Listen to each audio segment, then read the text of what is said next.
Hi friends, good morning. चलिए start करते हैं। ध्यान दीजिएगा क्वेश्चन पे। जब एक वस्तु को 800 रुपये में बेचा जाता है तो उससे मिलने वाला लाभ जब उसी वस्तु को 470 रुपये में बेचा जाता है तो उससे होने वाली हानि का 10 गुना है। 10% लाभ प्राप्त करने के लिए वस्तु को किस कीमत में बेचना चाहिए? ठीक है, ऐसा क्वेश्चन होता है, ठीक है ना। तो ध्यान दीजिएगा, फिर से एक बार क्वेश्चन दोहरा देते हैं, जिसको लिखना होगा लिख लेगा। जब एक वस्तु को 800 रुपये में बेचा जाता है तो उस पे मिलने वाला लाभ जब उसी वस्तु को 470 रुपये में बेचा जाता है तो उससे होने वाली हानि का 10 गुना है। 10% लाभ प्राप्त करने के लिए वस्तु को किस कीमत में बेचना चाहिए? ध्यान दीजिएगा, मैंने आपको बताया था कि जब भी आपको प्रॉफिट हो तो आप क्या करिएगा, एसपी माइनस सीपी। ठीक है, वही अगर आपका लॉस हो तब क्या करिएगा, सीपी माइनस एसपी। ये चीज मैंने आपको पिछले वीडियो में बताया था। तो ध्यान दीजिएगा, कह रहा है कि जब एक वस्तु को 800 रुपये में बेचा जाए तो उस पर मिलने वाला लाभ। ध्यान दीजिएगा, हमको हुआ है प्रॉफिट। अब प्रॉफिट हुआ है, कहीं भी आपके क्रय मूल्य की चर्चा यानी कॉस्ट प्राइस की चर्चा कहीं भी आपके क्वेश्चन में नहीं किया गया। हम मान लेते हैं लेट सीपी बराबर कितना था, एक्स। सीपी बराबर कितना था, एक्स मान लेते हैं। अब देखिए, हमको हुआ है प्रॉफिट। प्रॉफिट के लिए क्या होता है, एसपी माइनस सीपी। तो एसपी कितना है, 800 रुपये। उसमें से आप सीपी को माइनस कर दीजिए, प्रॉफिट हो गया आपको। दूसरे कंडीशन में क्या करा है, 470 रुपये में बेचा जाता तो होता है हानि। तो हानि के लिए क्या है, सीपी माइनस एसपी, यानी हानि होता है।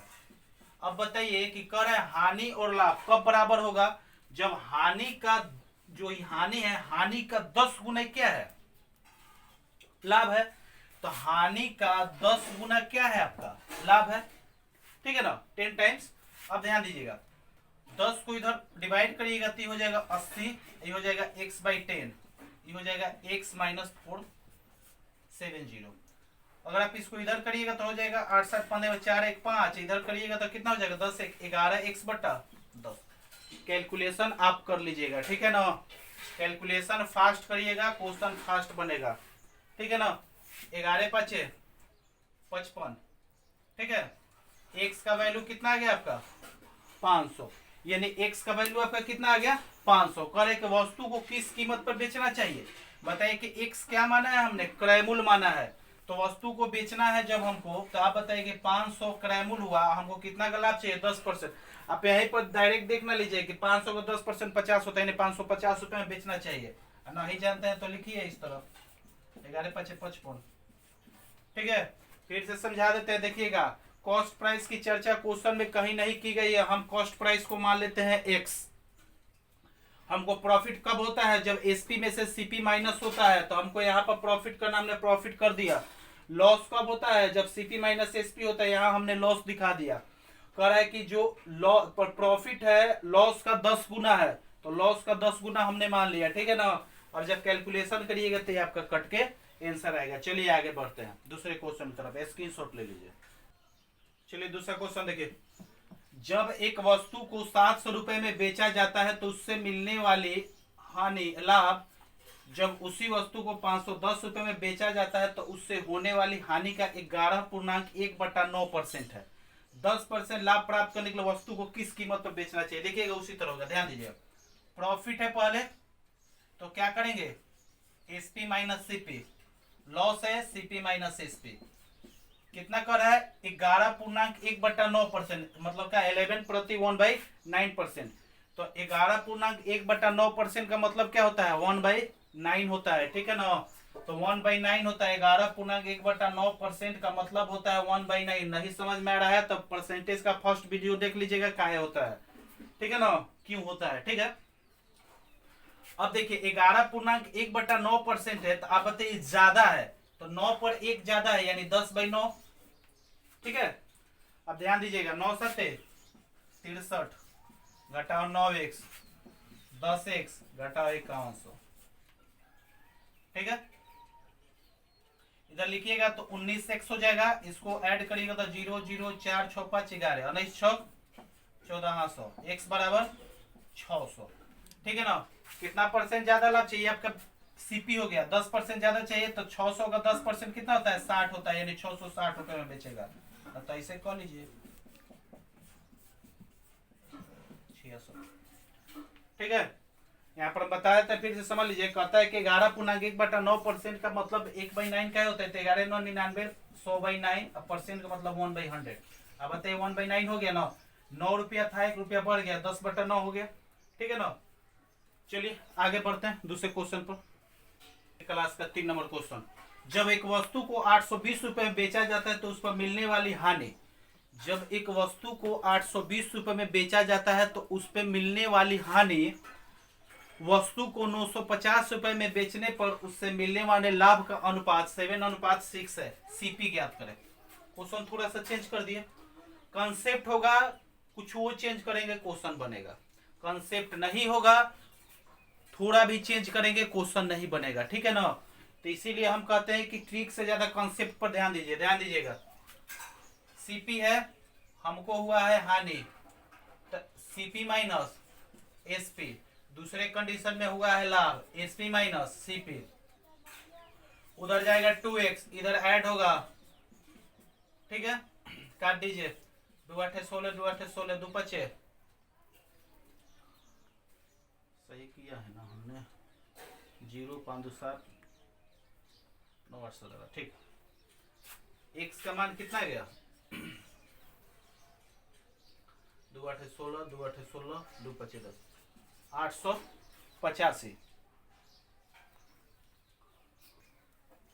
तो कितना हुआ 885, 885।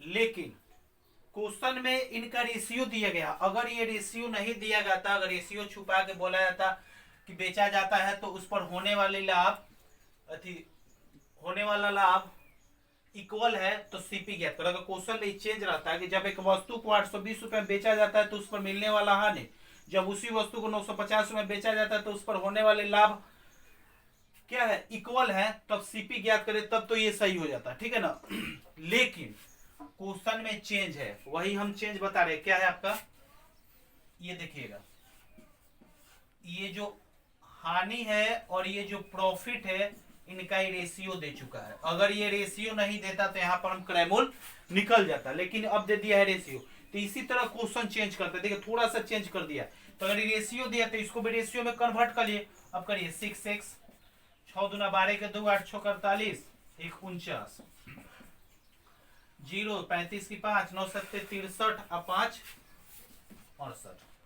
ठीक है, सॉरी 9 से 63 66, सॉरी, यहाँ पर 7x, फिर ये कहते कितना जाएगा 13x, इसको ऐड करिए 0 7 15 की 5 6 4 10 से 11, काटिए तो 13 8 13 9। ठीक है, 0, x का वैल्यू कितना आ गया 890, यही आपका क्या होगा, सीपी होगा। ठीक है ना, फिर से समझिएगा कि अगर क्वेश्चन में ये रेशियो ना देकर डायरेक्ट पूछता कि होने वाला हानि होने वाले लाभ का इक्वल है, तब तो हमारा 885 हमारा सीपी हो जाता है, लेकिन कर है कि नहीं, इनका रेशियो दिया हुआ है, तो रेशियो से ये क्वेश्चन होगा। ठीक है ना, इसमें हमने 2 क्वेश्चन आपको बता दिया, पहला कि अगर ये लाइन अगर हटा देता और इसके जगह डायरेक्ट जोड़ देता लाभ इक्वल है, तब तो ये हमारा सही हो जाता, लेकिन यहाँ पर रेशियो जब दे दिया है तो यानी ये वाला हमारा सही होगा। ठीक है ना, तो आप लोग नोट कर लीजिएगा, आगे बढ़िए। चलिए ध्यान दीजिए, टाइप थोड़ा सा चेंज है क्वेश्चन। एक व्यापारी कुछ वस्तुएं 2400 रुपए में खरीदता है और उनमें से 2/3 भाग 5% लाभ पर बेच देता है। बची हुई वस्तुएं कितने लाभ पर बेचे कि उसे कुल वस्तुओं पर 13% का लाभ हो। फिर से ध्यान दीजिएगा, एक व्यापारी कुछ वस्तुएं 2400 रुपए में खरीदता है और उनमें से 2/3 भाग 5% लाभ पर बेच देता है। बची हुई वस्तुएं कितने लाभ पर बेचे कि उसे कुल वस्तुओं पर 13% का लाभ हो। ठीक है ना, यहाँ पर भी कितने % लाभ डाल दीजिएगा। यहाँ पर ध्यान दीजिएगा, बनाने का तरीका क्या होगा आपका, कह रहा है कि इसका एक्सप्लेन भी हम दे देते हैं, लेकिन एक्सप्लेन की जरूरत नहीं है, आप देख लीजिए कैसे बनाया जाता है शॉर्ट में, आराम से कंसेप्ट समझिएगा। ध्यान दीजिएगा, 2/3 है, 2/3 है, यानी कुल कितना था 3 था, यहाँ पर आप देख लीजिए टोटल कितना था 3 था, ठीक है ना। SP1 कितना है 2, SP2 कितना बचा है 1। बेचने के लिए आपका बेचने के लिए 2 बेच दिया है, 1 बचा है। 3 2 पर निकालने में अगर परसेंटेज दिक्कत हो तो इसमें 100 से इसमें 100 से यानी 2 जीरो चिपका दीजिए तो रेशियो इक्वल का इक्वल रहेगा। अब देखिएगा कह रहा है कि 2/3 भाग, यानी 2/3 का मतलब 3 में 2 भाग, 2/3 का मतलब 3 का 2 भाग, यानी टोटल 3 हो गया, 2 हमारा क्या होगा बेचने वाला भाग हो गया। तो कह रहा है कि इस पर कितना परसेंट का लाभ लेता है 5%। बताइए 200 का 5% कितना होता है, 200 का 5% कितना होता है 10 होता है, ठीक है ना। उसे 10 रुपए क्या हुए मिल गए। अब ध्यान दीजिएगा टोटल पर कितना चाहिए उसको 13%। आप बताइए टोटल कितना है 300, 300 का 13% कितना होता है 39 होता है। अब आप हमको बताइएगा कि 39 चाहिए था 10 मिल गया, अब कितना परसेंट लेना बाकी है, तो 39 घटाओ 10 यानी 29%। अगर वो 29% मान लीजिए कि 29 यानी नंबर में 29 यानी परसेंट में कितना, तो ध्यान दीजिएगा कि उसके पास बेचने के लिए कितना बचा है 100 बचा है, ठीक है ना।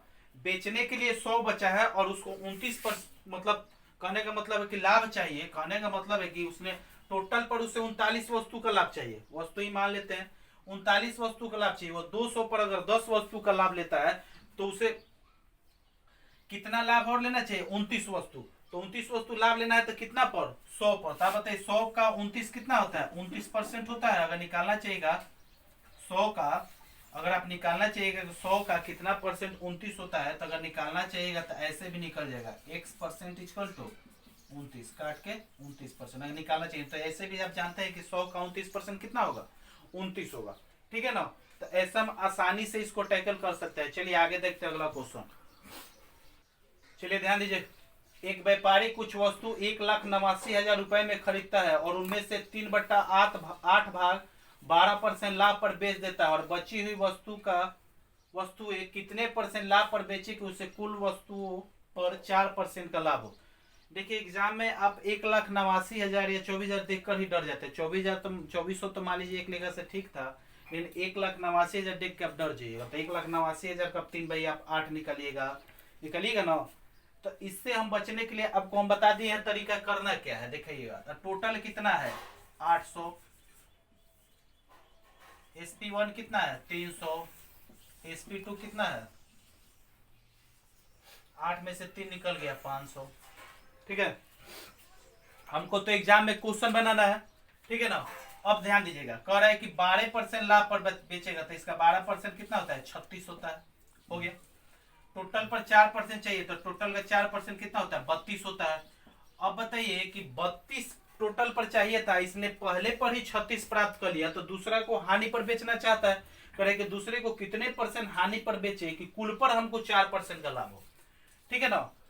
तो कुल पर 4% का अगर लाभ लेते हैं तो 32 होता है, लेकिन यहाँ पर इसने 36 प्राप्त कर लिया है तो कितना कम उसको और लेना पड़ेगा, तो 32 घटाओ 36 यानी 4 कम लेना पड़ेगा, ठीक है ना, 4 कम लेना पड़ेगा। अब बताइएगा कि 500 का कितना परसेंट इक्वल टू 4 होता है, तो x बराबर 4/5। क्लियर है। अगर इस तरह ही तो ध्यान दीजिए ना 4 चाहिए कितना पर 500 पर, तो 100 पर कितना होगा 4/5%। डायरेक्ट निकाल सकते हैं, या ऐसे भी 500 का कितना परसेंट 4 यानी 4/5, ठीक है। समझ गए होंगे। चलिए देखते हैं आगे क्वेश्चन। चलिए ठीक है, तो फिर मिलेंगे अगले वीडियो में अगले क्वेश्चन नए क्वेश्चन के साथ। और आप लोग वीडियो सब देखिएगा, अच्छे ढंग से देखिएगा। हम आपको पूरा कलेक्शन दे देते हैं, जहां जितना एग्जाम हुआ है जैसा क्वेश्चन होगा सारा हम कलेक्शन आपको इस वीडियो पर दे दे रहे हैं। आप आसानी से घर बैठे पढ़ लीजिए, अच्छे ढंग से पढ़ लीजिए, ठीक है ना। और इस चैनल को सब्सक्राइब लाइक और शेयर कर दीजिएगा, जरूर कर दीजिएगा। अगर हम आप लोग के लिए इतना कर रहे हैं तो आप लोग कम से कम हमारे लिए इतना कर सकते हैं, ठीक है। चलिए तो फिर मिलते हैं, बाय।